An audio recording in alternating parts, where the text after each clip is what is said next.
Women, as they go throughout their menstrual cycle, different parts of the brain are more active than other parts. What is cycle tracking, cycle syncing, cycle charting? There's so many different terms, right? Why does it matter when we are high achieving women? If you've ever had that 1 week where you're like, I'm crushing it, I'm hitting all my to-dos, I'm feeling really productive, and then maybe a week or two later, it feels like you're falling apart, the world is ending, like nothing is working. What is the biggest misconception about our cycles? Big part of it is that menstrual phase tends to be your most intuitive time of the month. And so it's a really great time to like cast your vision of where you're going, what you want to create. The research has shown that in the luteal and the menstrual phase that women have a harder time sleeping in those two phases. How do we cope with things that are out of our control and we need to be our best even though it's our worst time of the cycle? Yeah. If you struggle with mood swings or different levels of energy throughout your menstrual cycle, and you want to finally understand how you can work with your menstrual cycle as opposed to against your cycle, this episode is really going to help you. Today, I have a wonderful expert on the topic of cycle syncing. Her name is Renae Fieck, and she will teach you how you can work with your menstrual cycle so you can make each day at work more focused, more productive, but also work with energy flow, not against that feeling of having different highs and lows in your mood and energy level. Renae is the founder of Your Cycle Advantage and the Flow Collective, as well as the author of Cycle Sync Your Business. And she teaches women how to align their very busy work life with their body's natural rhythm and menstruation so that you can work feeling more productive without burning out in the process and lead with confidence. After her husband was diagnosed with a brain tumor and seizures with 3 kids under the age of 6, Renae decided to build a business that really allowed her to live the life of her dreams. With a background in occupational therapy, she now blends science-backed productivity and cyclical business strategy to help high-powered women build the life of their dreams without having to burn out in the process. Renae, welcome to the show. If you are listening to this episode and you are currently trying to conceive, I have prepared a guide just for you. I am so excited to let you know that my fertility ready guide to optimizing your home environment is finally ready for you to download. It is a complimentary guide, and all you have to do to learn exactly how you can optimize and improve every single room in your home environment is follow the link in the show notes and download your fertility ready home guide today. I can't wait to hear your thoughts on this guide. I put a lot of thought and a lot of love into it, so make sure you download it today to start optimizing your fertility journey. Renae, I'm so excited to have you on the show after being on yours. I was wondering if you could introduce yourself to our audience. Who do you help and how do you help them? Oh, well, thanks for having me. I'm honored and so pleased to be here. It's funny, as I started in business years ago, trying to just create more freedom, trying to create more space in my life, and found myself like hustling and burning myself out, trying to achieve that and make that dream a reality, and learned how women and men are just so different in the way that we work, in the way that we show up, like in a lot of the systems and the tools and the structures that we are operating out there in are really designed more for men. And so what I do is really been helping educate women in learning about their bodies and their body's rhythms and their body systems and how they integrate that into the way that they work so that they feel like they have this like permissioning to kind of do things the way they feel, like maybe a little bit more intuitively they've been feeling they needed to, or if they're on that edge of burnout, or if they are in that place of like wanting to hit bigger goals and go after bigger goals, and really learning how to do that in a way that works with them so that they don't exhaust themselves. So really looking at those women that are like high achieving, ambitious women, whether it's entrepreneurship in business, in a variety of different areas. Like, I mean, even women who are just stay-at-home moms are so like blown away at how much learning to understand how our bodies work and how our structures and systems are supporting women is such a different is so different for them that it makes just a huge game changer. I love that you said that. Yeah. And could you perhaps explain to us, if it's the first time a listener is introduced to the concept of cycle syncing, what is cycle tracking, cycle syncing, cycle charting? There's so many different terms, right? Do Yeah. they all mean the same thing? What does it mean? And why does it matter when we are high achieving women, ambitious women who work and need to be performant? Yeah. I think I mean, to put it like real easily, so like everybody can kind of understand it and we're all on the same page, is that men have testosterone that functions in a 24-hour rhythm. So they start really high at the beginning of the day.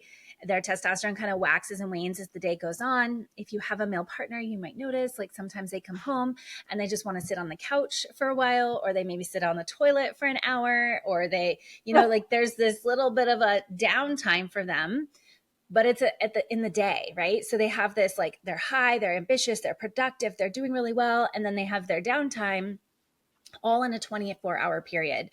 Women have estrogen progesterone that operates in a monthly period. So it has this ramp up in this high of estrogen, and then the estrogen dips off, and then progesterone kicks up, and they feel so different.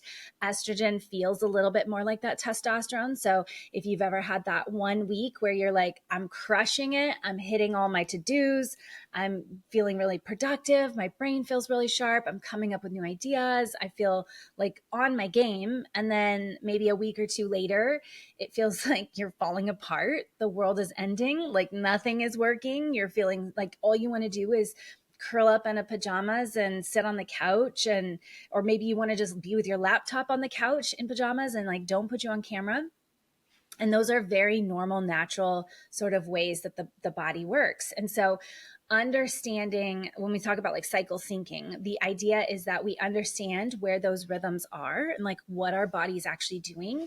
And we match up what we're doing in our life to be able to, one, support it, and two, to optimize it. So the research that's been coming out in the last decade is has been looking at a lot of women's health stuff. Like, I don't know. I mean, I know you're in not the United States, and so I don't know what all of around the world's research has been, but particularly in the United States, we have only included women in medical studies since the 1980s, 1990s era.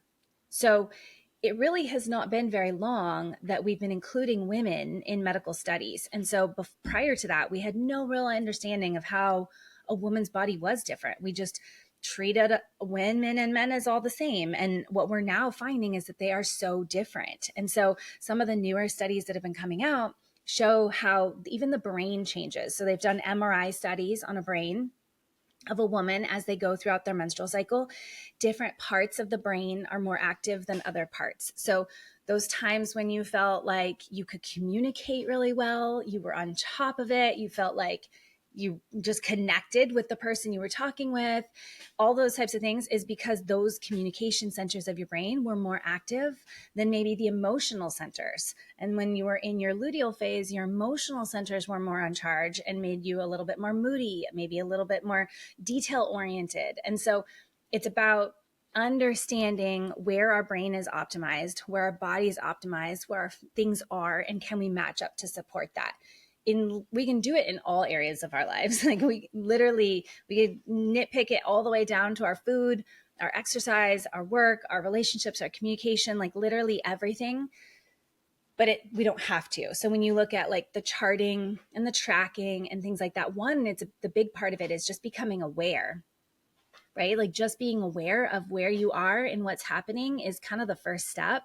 And sometimes that's enough for a lot of women. Sometimes just being aware and not even having to change, like, if you work in a job that's not going to let you, take a week off every month, or if they're not going to let you leave early or whatever what we might talk about doing, then that's okay too, because there are other factors and other pieces that you can change to really support and optimize your body in that way. So and awareness is really the biggest first step to that.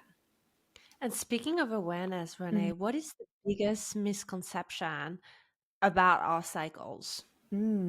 Well, I would say the biggest misconception is people think that the period is kind of like the big hoopla.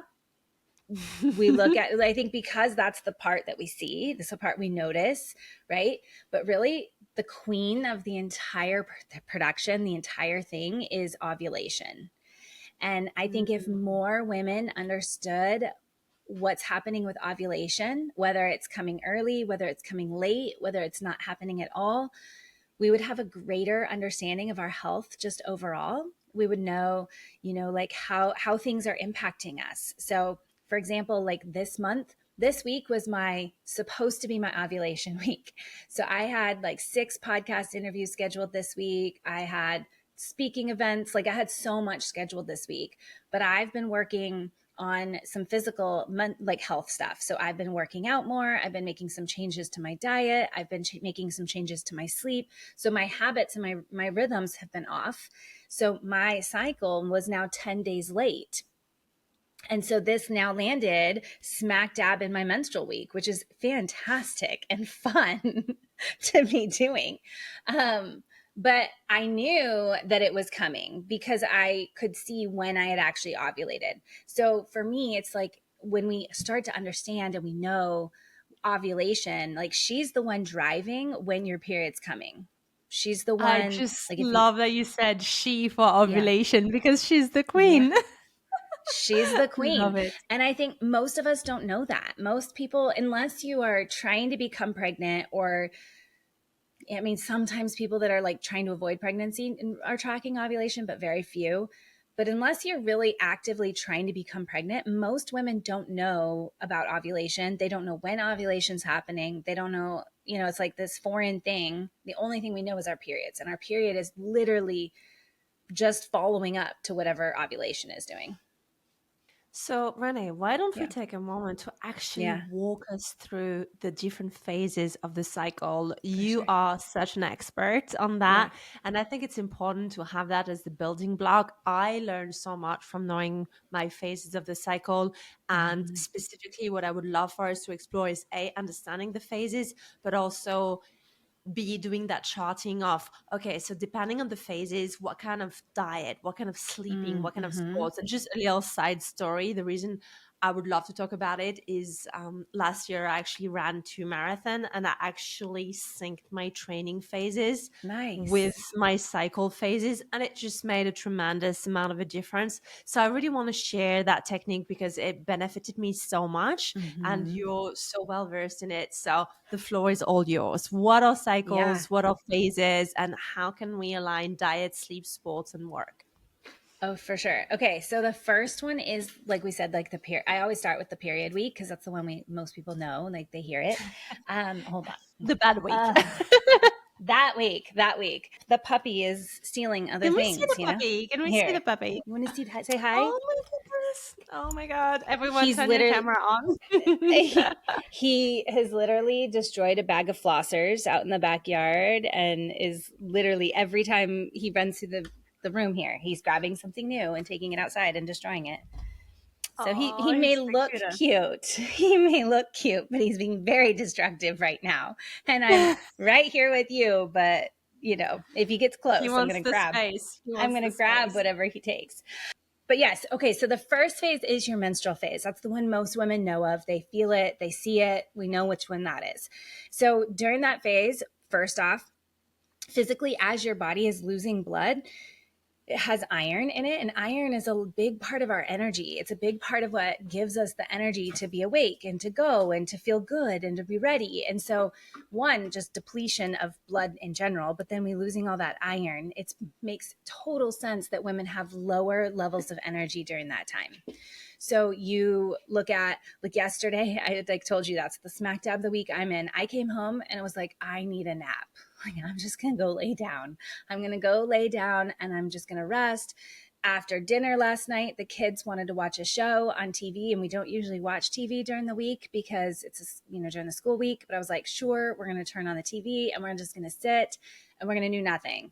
right? It's that time of the month when maybe you do give yourself that extra permission to just veg. Like, don't worry about doing the laundry. Don't worry about the dishes. Don't worry about like making dinner. Just order takeout if you want, right? Like, it's how can you minimize the load that you're carrying so that it makes it a little bit simpler and easier.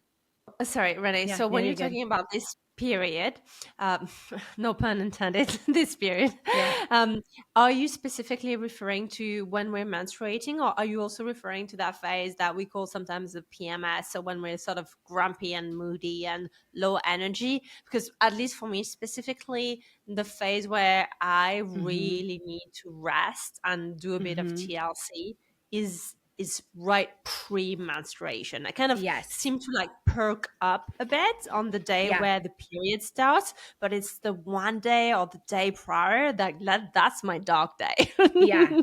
And that's the beauty of this is like everybody's going to be a little bit different, right? That Right. everybody's cycle is going to be so different. And so I actually was thinking the other day, I was like, I want to make some content around this idea that like when we look at cycle syncing and if you go Google and what you search, a lot of stuff out there is very structured. It's very masculine. It's very much like, this is what you do during this phase, these 3 days, this 3 days, we do this.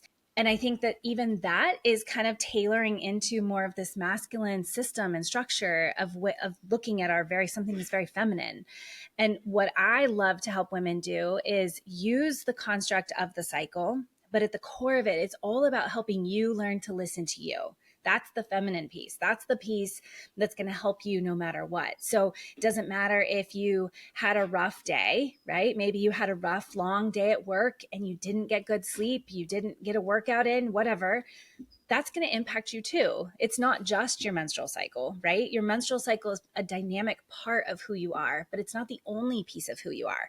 So if we look at like the most important piece out of all of this is how do you learn to listen to you? So yeah, for you, maybe that day or two before your period is actually the harder part of your phase. And then the day that you actually start bleeding, maybe you start to like feel like life is coming back, right? Because the emotions of the luteal phase can be really heavy and they can feel really dark and they can feel really weighty. And sometimes that's people's more difficult time. Honestly, I would say for most of my clients, that luteal phase, the week before your actual menstrual phase, is the harder week for most women. They because they feel so overwhelmed emotionally and heavy, and then physically you're starting to wind down. So there is a little bit of an overlap, and that's the other thing with each of these phases is that we're not light switches, right? So it's not, hey, we're going to flip the switch and now we're out of the menstrual phase and we're into the follicular phase. And then tomorrow we're going to flip the switch and now we're from follicular to ovulatory.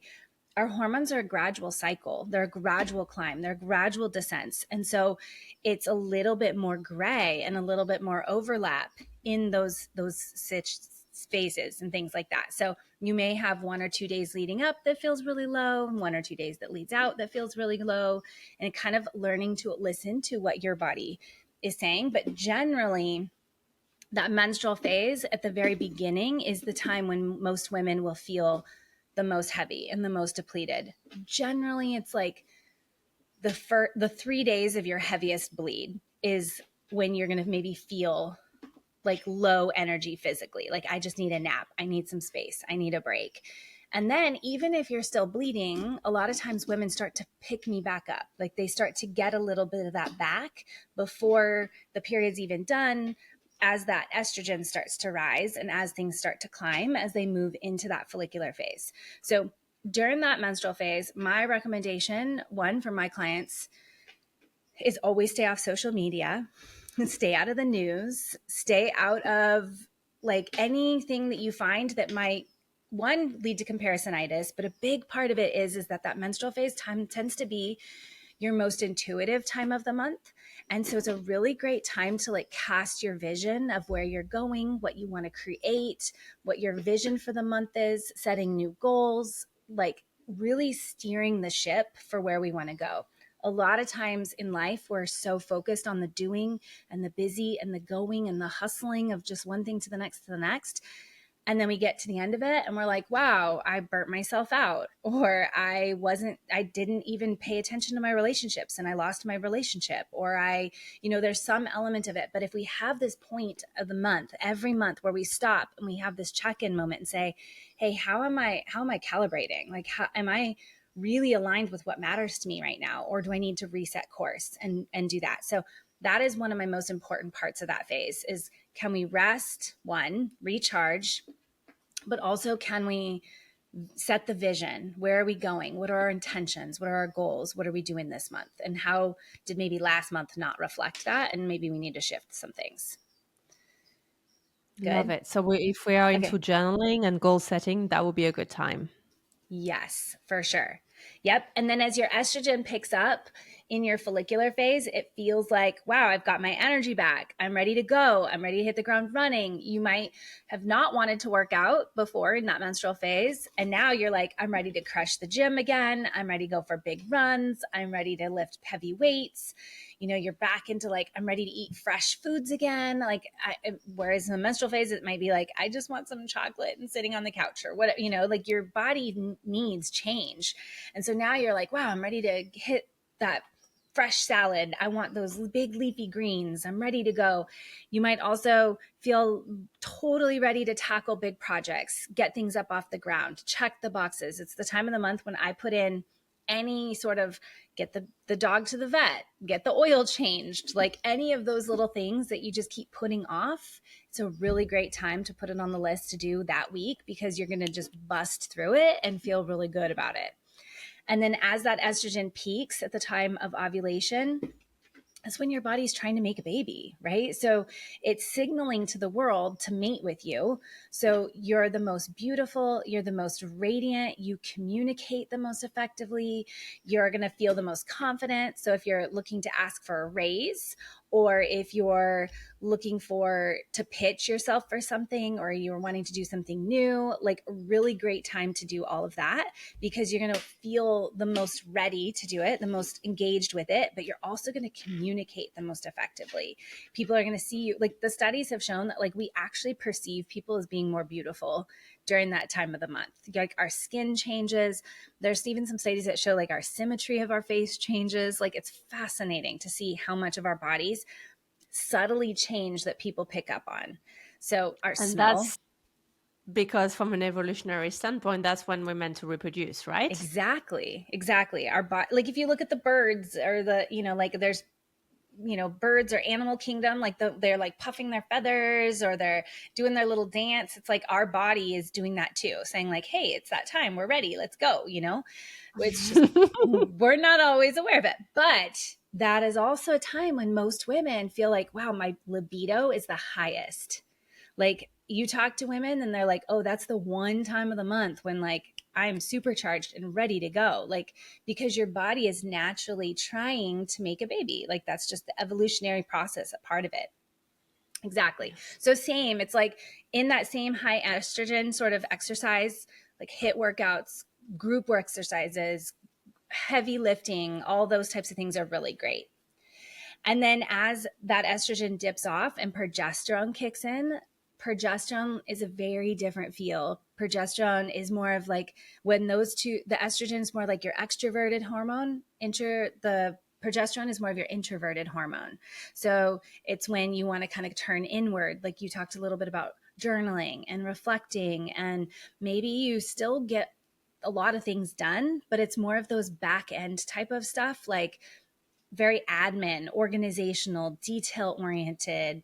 Maybe if you're a writer or you do any sort of writing in your business, it's a very good time to like write content or write copy, because it's very emotional. You can connect and write in a much more flow sort of way than if you try to write in another phase. It's like, I can't think very creatively. My brain doesn't think that way, right? It's just looking at where are we. If you've ever had one of those times where you like clean out your entire closet, you're like, I'm just going to purge everything and clean the whole thing out. Chances are it was during this phase, because it's like a nesting type of energy. Because when you look at the whole cycle and then the way the whole thing works, it's like, okay, we have our rest, which gives us the power, right? Like when we rest and recharge our batteries, we can go much further. So we have our rest, and then we go really fast, really hard, and then we get everything ready and prepared and organized to take another rest. And then we take a rest and we go really hard, and then we get everything organized and put together to take a rest. And it's this like cycle that makes total sense, because if you had a ton of stuff on your plate that's like half done, half ready to go, nothing's really dotted up, you wouldn't feel good actually allowing yourself to take the rest. And so it's this beautiful cycle that really allows it so that all those pieces get done throughout the whole month. Yeah. Love it. What about sleep during that phase? Mm, And yeah. if we have listeners that struggle with sleep, because we have all this like energy bursts, we're doing our Mm-hmm. head, we're doing our runs, could we also struggle more with insomnia during this period because we're feeling a little bit like edgy or super energized, or not necessarily? So the research has shown that in the luteal and the menstrual phase, that women have a harder time sleeping in those two phases, partly because of the way the brain works, but also you might have the most vivid dreams too. So the way it works is like in your follicular phase, that estrogen helps you get into a deeper, nice, good, solid sleep. And so you actually need less sleep. So when you're in the follicular and ovulation phase, you might be able to get up at 5 a.m., work all day long, and go to bed at 11 or whatever time you go to bed, and then sleep on 6 hours and wake up the next morning and feel really great. But in your luteal phase and your menstrual phase, your sleep's not as effective. And so you're going to get less good sleep, and you're going to be more vivid dreams. You're going to have all that. So you actually need more sleep because it's not as effective and not as helpful. So you may notice like you're like, I'm dragging and I need to take a 30-minute nap in the middle of the afternoon. Or maybe you do go to bed earlier, or you infuse those other strategies like using magnesium or a salt bath or some other strategies to really help your body relax so that it can get into those nice, good sleep. But also, if you're pushing it, like I said, with those heavy hit workouts in that luteal phase, it's going to overtax it, right? We're shooting cortisol through, and cortisol is not going to allow ourselves to like really get into that nice, good sleep. So it's really looking at how can I help nourish my body? How can I help support my body? And so that it can transition into that sleep really effectively. But yeah, your sleep definitely changes throughout the month. Now, let's talk about cravings Yeah. and food specifically. So, let's say we have the freedom Mm-hmm. to create and design when we're going to go for that super yummy date night with our husband, our Mm-hmm. boyfriend, our community member. And we just, we want to indulge a little bit, right? So, we're going to Yeah. have, a 3-course meal plus. And we just can pick any date because it's going Yeah. to be next month and we're in charge of organizing when would be smart to have that date night with hubby. Mm. I think it probably depends on what you want to eat on that date night, because in so you're going to need less food, I guess I would say, probably in your follicular ovulation phase. Like I said, that's the time when you're going to probably want more raw veggies. Like I know for sure, like that's when I'm like, I'm craving just salads. Like, please just give me some salads. I just want salad. Like, that's it. Like, I'll eat salad every day for lunch in those phases. If you're enjoying this show so far, I just have a very quick favor to ask you. Could you go ahead and click the follow button or the subscribe button? It would mean so much to me, and it would really help to grow our show so that we can enhance the production, we can bring you the best possible guests, and we can have the most amazing conversations. So if you haven't already done this, please take a moment today to go ahead and click the follow button or the subscribe button. Thank you so much. And now let's go back to this amazing conversation. Your luteal phase is a little bit more nourishing, right? So you're looking for more warming foods. You're looking for foods that are a little bit more carbohydrate heavy. They're a little bit more iron rich, like your body's preparing. So if like you're looking for like a really long, luscious, nice dinner, it's probably more in that luteal phase because your body's needing more carbohydrates. It's needing more like stores. It's basically helping prepare itself for your next bleed. So if you can increase your iron or like levels, you can increase your stores and things like that, then you're going to feel probably less depleted, less wiped out when your body actually moves through that next phase, or like menstrual phase. So that would, if I were looking for like, okay, a really luscious, beautiful dinner date night out, that would probably be the phase I would put it in. And just knowing that your body does need more, it does need more carbohydrates. So women oftentimes like give themselves a bad rap, like when they've committed to a diet plan, and the diet plan is like, I'm going to eat this way, this way, this way all month long, the whole time. And they may feel really great and commit to it when they're in that follicular phase. And they're like, I'm going to work out every day. I'm going to eat like this every day. It's going to be amazing.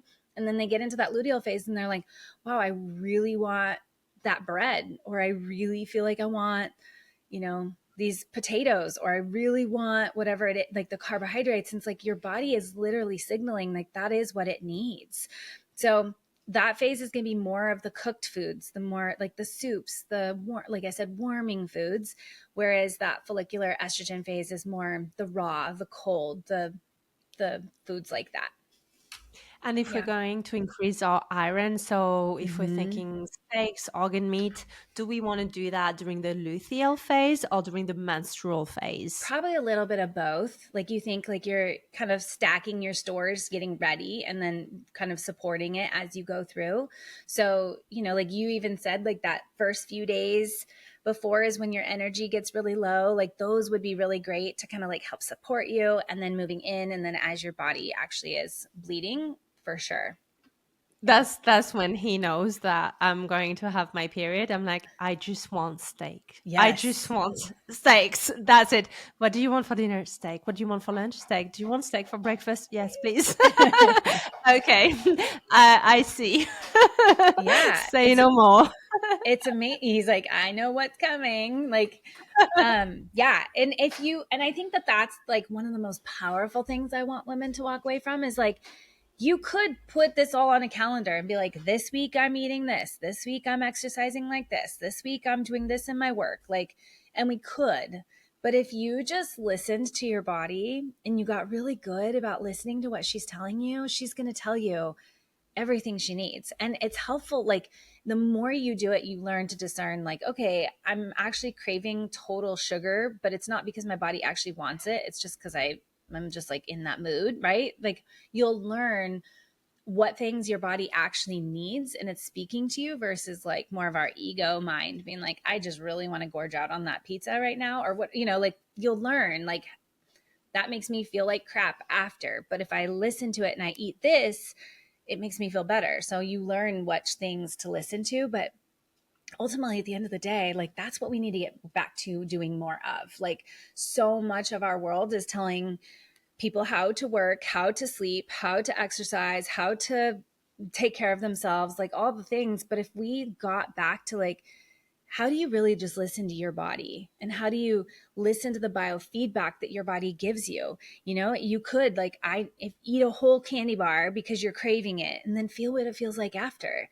Oftentimes you feel like crap and then you have a headache and you don't feel very good, and then it tells yourself like, oh, every time I eat that candy bar like that I feel like crap afterwards. So I'm not going to listen to that. But if my body's craving some chocolate, like what else could it be asking for? Like, is it asking for, you know, magnesium? Is it asking for iron? Is it asking, like, what is my body asking for in these cravings? Because oftentimes the craving is there because there's something missing.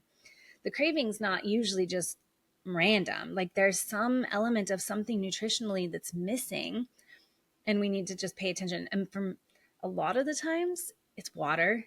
I'll be honest. Like a lot of times our cravings come because we're dehydrated and we just need a little bit of water. Like most people I find are, most of us are probably chronically dehydrated. We're just not drinking enough water. And so those signals come in and we think, oh, I'm hungry, or oh, I want this or whatever. And usually it's just drink a glass of water. Your body is probably thirsty, but that's a whole other conversation. I'm so glad you reminded us of that.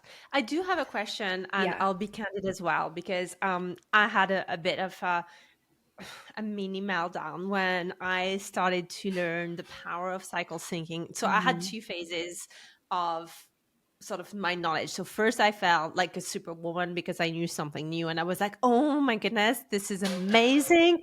I can, train specifically on those days. I can go to the gym and do that. And I just felt so empowered, right? Yeah. And I love that. And then I learned how I can, book my most creative podcast on my follicular phase. And so I started to like really sync my sports, my diet, Mm-hmm. and my work performance to my phases.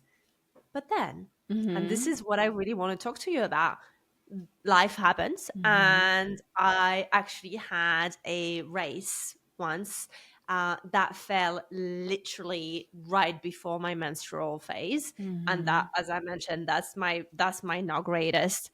And I remember calling my running coach, being like, I am literally going to either menstruate during that race or like the day before. And it kind of derailed me. I felt, whoa, I've lost my mojo. I'm not going to be performing.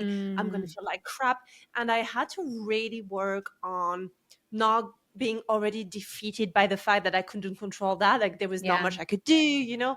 So how do you work around that? Let's say Julie is listening to us and she's learning about cycle syncing for the first time, and she has this massive board meeting on Monday, and she's listening to us and she goes, oh fuck, I'll be like right bang in my menstrual phase, I'm gonna bomb that meeting, right? Yeah. We've all been Julie. So how can we prep for that Mm. race when we are menstruating? How do we prep for that board meeting when it's bang in the middle of our luteal phase? So how do we cope with things that are out of our control, and we need to be our best even though it's our worst time of the cycle? Yeah, that's such a good question because it's going to happen, right? Like I'm in menstrual phase this week and I'm recording a ton of podcasts and recording a bunch of things. So it's more about the now that you have the awareness of it. Like if we look back, there's women who have done amazing things. Like I can't remember who it was. I think it might have been Pink, the singer, that she like announced from stage one time. Like she did this whole big concert and she's like, and I'm on my period this week, right? Like just announcing to everybody like, hey, everybody's praising me for amazing things that I did, and I did it while I'm bleeding, right? There's women doing absolutely amazing things, running marathons, running races, winning awards, like doing all the things despite wherever their cycle's at. So never walk away from this conversation or hear me or whatever and think that your cycle has to be the thing that limits you from being able to achieve what you want, because I really don't see it as that way. And I know some women do take that. They'll hear cycle syncing and they'll feel like that's the part that's getting permissioned, is like, oh, we can just write off these 2 weeks, and we, if we want to do anything in those 2 weeks, well, too bad. And I don't see it that way. So like you said, if there's going to be something that falls incongruent with where your body's naturally at, that gives you more power now, because now you understand, okay, this is where my body's naturally at. Here's the expectation of whatever activity I need to get done. Let's say it's the boardroom meeting. I have this boardroom meeting. I need to be on my game. And I know that I'm going to be a little bit less energetic. Like I'm going to have less momentum. I'm not going to feel my greatest. I'm not going to whatever. Now you have the power of that.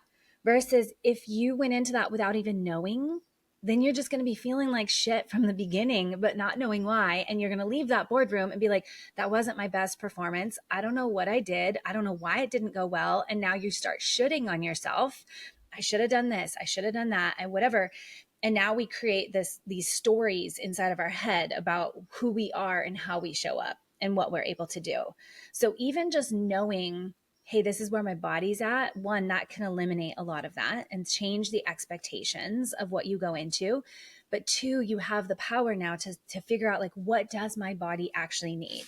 So if I'm going to go into this room and I want to be on my game, do I need to make sure that I carve out my morning ahead of it so that I can get time and space and I'm not rushing from one meeting, and then walking into that boardroom?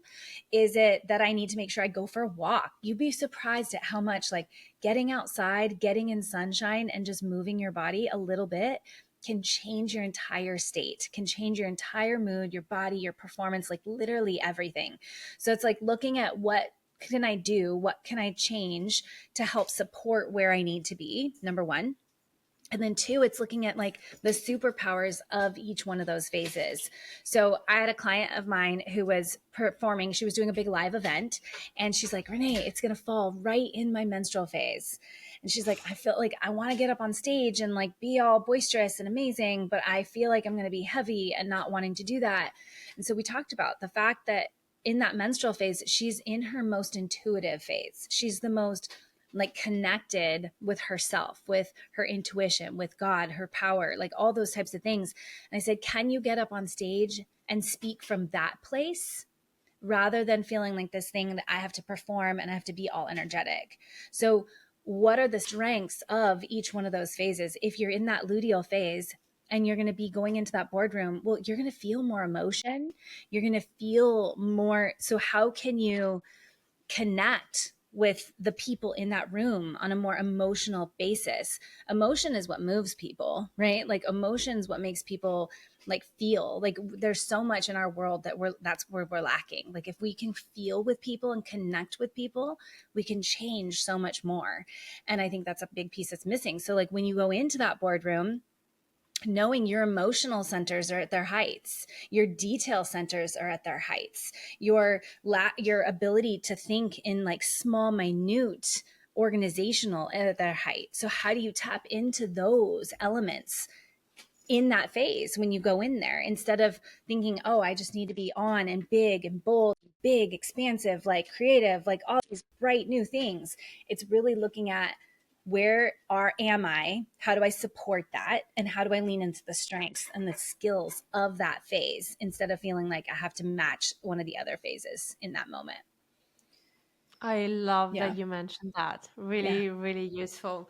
And so, if there was a sort of no or go Mm-hmm. for each phase, what would it be in terms of big things or activities that we Mm. tend to do? So, if you could give advice on a kind of like luteal, menstrual, follicular, Yeah. ovulatory, what would be your no-nos and your go-go's? Yeah. Okay. So menstrual, I would say like pushing hard or going hard. That's one of the big ones. Like it's really a great time for slowing down, pausing, and creating slowness and space in your life. So I would say going hard, pushing hard for in that one would definitely be. In the follicular phase, my no, that one's harder. Because Um you're on top of the world during that yeah, phase. you, It's you like, you feel like so good and so great like in both of those two phases. I would say in the menstrual phase for sure is like pushing hard is a big no-no, and the luteal phase I would say making big decisions is a no-no. In the luteal phase, it might be really great for creating clarity and illuminating things that need to change, but don't change it during that time. Like that is a time when most women are like they feel like burning everything down, or they feel like they're falling apart in so many ways and nothing is working. And so there's a good chance you would burn something down that may be fine. It's just that you're in that moment. So but it also those feelings, they're there to teach us something, and they're there to illuminate maybe things that are out of place. So in that phase, if you have that moment of like I want to burn all this down, or I want to quit this, or I don't want to do this anymore, or any of that, pause and hold on to that, write that down, and then make that decision maybe more into the menstrual and follicular phase instead of actually taking action on it in that phase. So I would say so if you're going to file for divorce, don't file for divorce during your luteal phase. don't do it then. Don't do it then. So yeah, I would say those two phases are more of my like no-nos. Like don't, and I think it goes back to that the idea like those two phases are your nourishing phases. They're your reflect inward phases. They're like your slow down phases. So just really honor that. But then those other phases like go hard, go fast, go push, whatever you want to do, you can still slow down. Like that's where I'm like, I wouldn't even put that as a no-no. Like, because I think slowing down and pausing in those phases is still good too. So yeah. I should And think so if about you, that. Like what would be my like absolute no-nos in those other two phases, you know? Because like you wouldn't want to have a hard conversation with your partner in that luteal phase either, because you're going to be like no, emotional and a wreck and not logically thinking. But yeah. So it's usually the phase where you would sort of, poke your husband at like 1 a.m. be like, hey, can we talk? Hey, can we yeah. talk? You're like kind of crying on the pillow and you're like, I just want to sleep. Leave me alone, woman. Yes. And like all of those emotions, like it's just so it's like so emotional. Like I know with my kids, like oftentimes like our house can be a mess. I have like 5 people that live, like between my kids and my husband and stuff, there's 5 of us that live here, and sometimes I feel like I'm the only one that cleans up anything, and it's like that all month long. It's not like the luteal phase they make a bigger mess, but in that luteal phase, it's the time it tips me over the edge, and I'm like, I can't do this anymore, like I need help, right? So it's like you have to start recognizing there's those patterns in the way you show up and the way you ask for things and the way you need help. It's definitely a time of the month when you want to make sure you're asking for help, for sure. This was super useful. And I wonder, one question that comes to my mind is if we have somebody listening who's like, okay, but I'm on the pill or I have oil. How is that relevant for me? Am I still going into different phases? Obviously, I'm not ovulating if I'm on the pill, or maybe I have a coil. Is cycle syncing relevant at all for women who are on some kind of hormonal contraception? Great question. So, most hormonal birth controls flatten out these curves. So, they're not going to function the same. You're going to feel more probably, I don't want to say like more like men, but you're because you're not going to have the testosterone high like men, but you're going to feel just a little bit more flatlined. Like most of your hormones are going to be a little bit flat. I generally know a lot of women that come off of birth control. They're like, wow, I felt like I was in a fog that whole time and didn't realize it. So that's kind of that, like we're bringing all the hormones are coming down a little bit. So and this is coming from like what I've seen and what I've worked with women, but not from a medical perspective. I still 100% believe that women that operate in this cyclical sort of fashion will feel more balanced overall. And you may not feel it right away. So, like, you might feel when you're, if you're not on the pill or you're just normal cycling and you feel like, wow, I have these way wasted weeks and I have these really high weeks, and you can feel those really drastically. If you're on the pill or some other birth control, you may not feel that way. You may not feel like you have high weeks or low weeks in that same regard.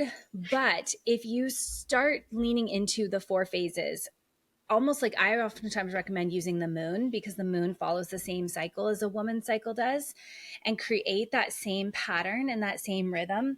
What I find that does is creates a balance in people's lives. So they're not focused so much on go, go, go, go, go, go, go all the time, but they create a rhythm of having some rest.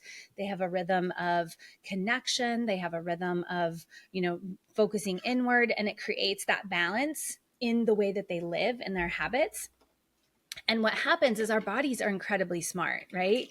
If you've ever tried to wake up early in the morning, or if you've ever tried to, try intermittent fasting or something of that nature, and you're like starting a new habit, the first few weeks to a couple months, maybe it's really challenging and you're having to push yourself to get up early, or you're having to remind yourself to work out, or, you're trying to instill those habits. And then after a while, your body resets those rhythms. So maybe your circadian rhythm resets, and all of a sudden you're now waking up at 5 o'clock, no big deal. Like it's just your body naturally is waking up then.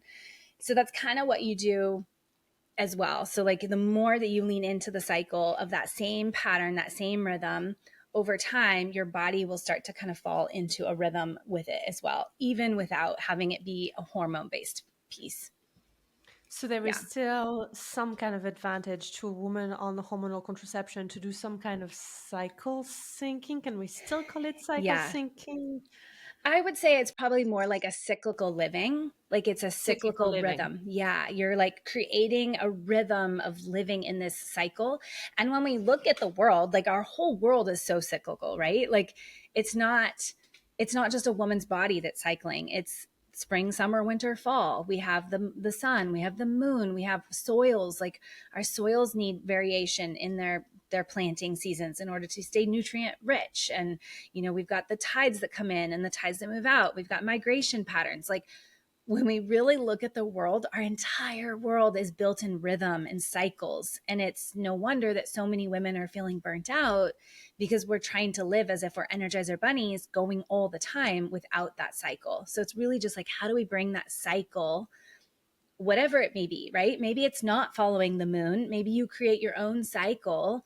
But I really do think that we are meant to have a cycle in our life of creating elements of rest, creating some elements of production and creation, like putting an impact and creating impact in the world. And then all of those different pieces. So if you don't like following the moon and that doesn't work for you, great. What is your cycle? What cycle can you create that's going to help you feel that you're getting all parts of yourself nurtured and taken care of? Can you tell Yeah. us more about the moon? Yeah. Like which ones are which phases? Yes, Yeah. yes, I would love that.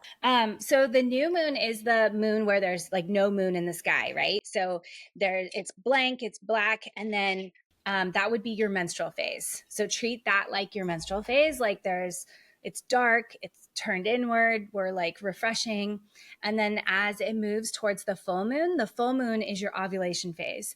So it's when it's bright and it's shining and it's feeling amazing.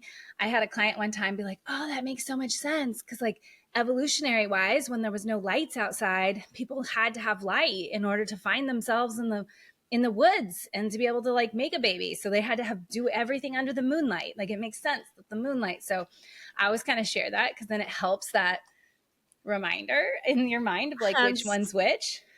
the whole like, moon being sexy and the sort of like romantic novel ideas of like Yes. that full moon romance, right? Like the under the moonlight, right? Like Yeah. that whole concept. So anytime you think of the moon, like think, oh, we're out under the moonlight, and that's your shining, glowing So is ovulation that type of kind of phase. your follicular or your ovulation phase? Ovulation, yeah. So Ovulation. between the new moon, I think it's the waxing moon is the growing one. So waxing is growing from the new moon to the ovulation. That would be the follicular. And then from the full moon back to the new moon would be I think it's the waning.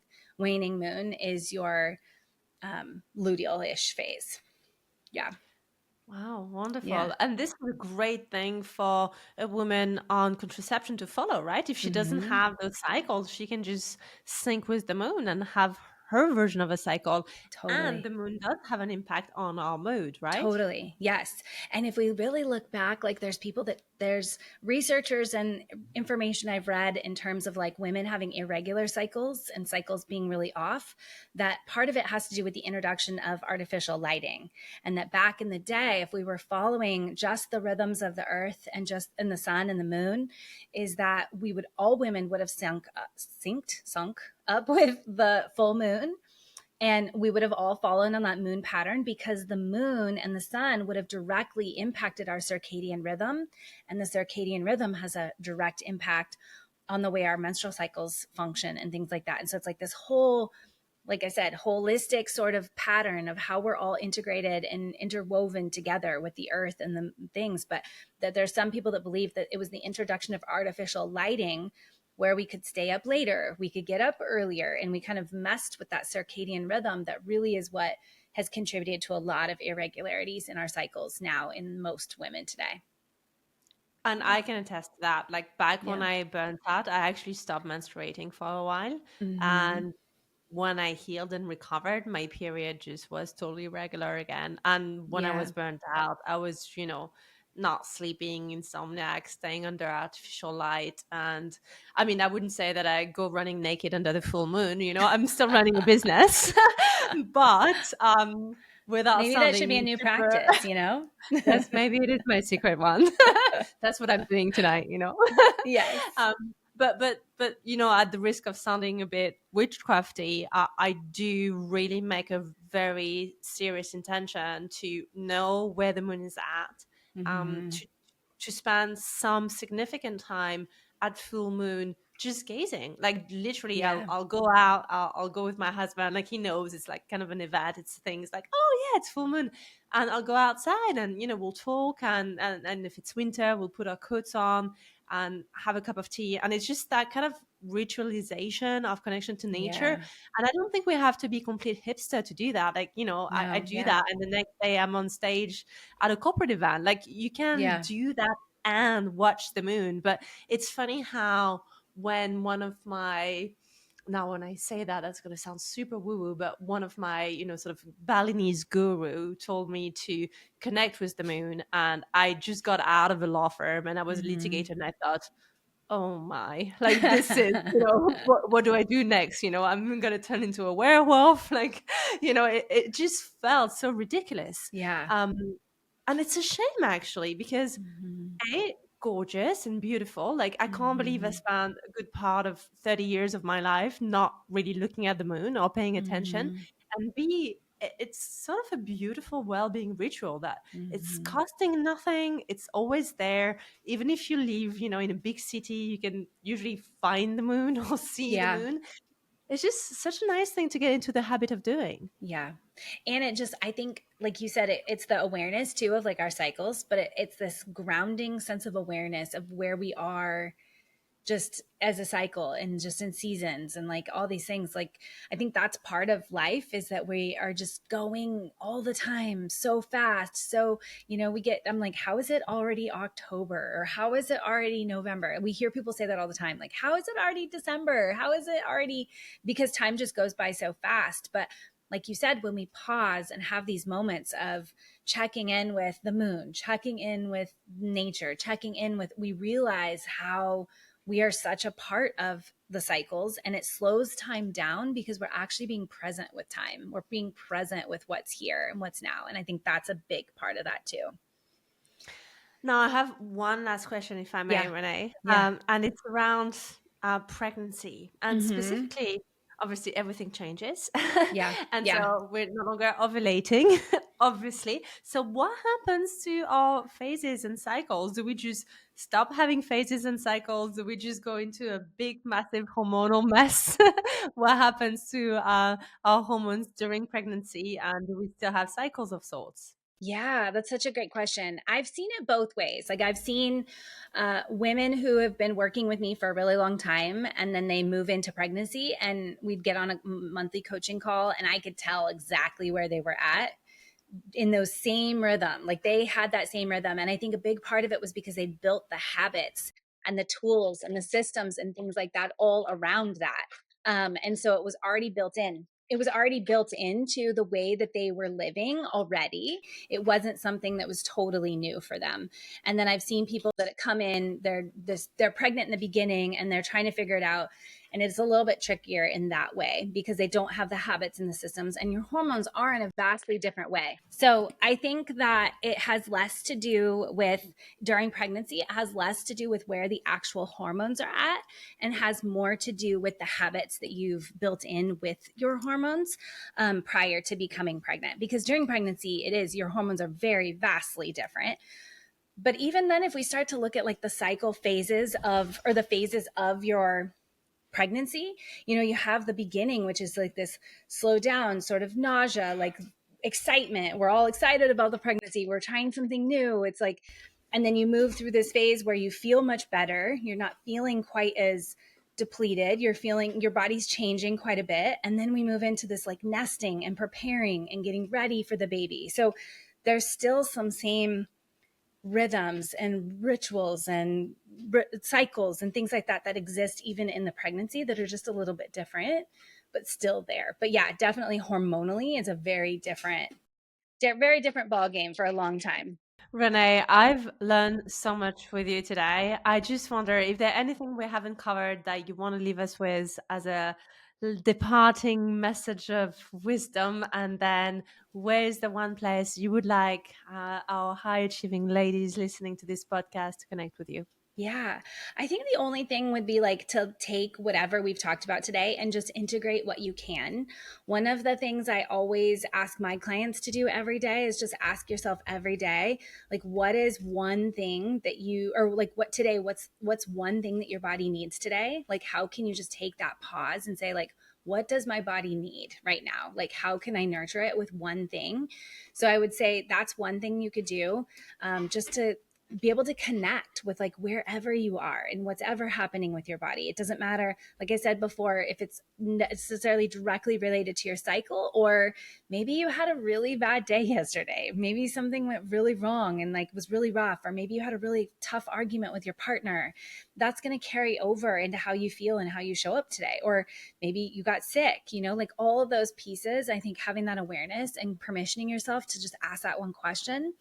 And then two, take what we've talked about today and just implement one thing, like make a micro change. Don't feel like you have to overhaul everything, but can you just make like one single micro change in your day, in the way you show up and all of that, and see how that impacts you, rather than feeling like I have to change so much, or how am I going to implement so much.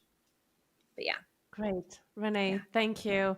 Yeah. How would you like our listener to connect with you? Yes. Instagram's my favorite place to hang out. So you can definitely come hang out with me there at Renae Fieck. If you are in the United States, I'd be happy to give your listeners a copy of my book, renaefieck.com/free book. And then if you reach out to me, I will grab you a copy if you want the audio version instead. Just send me a message on Instagram and I can hit you up with the link to get some of the first couple of chapters for free on the audio version there. So those are probably the best places for sure. Love it. Thank you so much, Renae. Yeah. Thank you so much for having me. Thank you for spending your time with me today and listening to this episode. Remember to subscribe so that you can receive weekly updates. And if today's message resonated with you, please remember to share it with a friend, a colleague, or a loved one who could really benefit from this episode.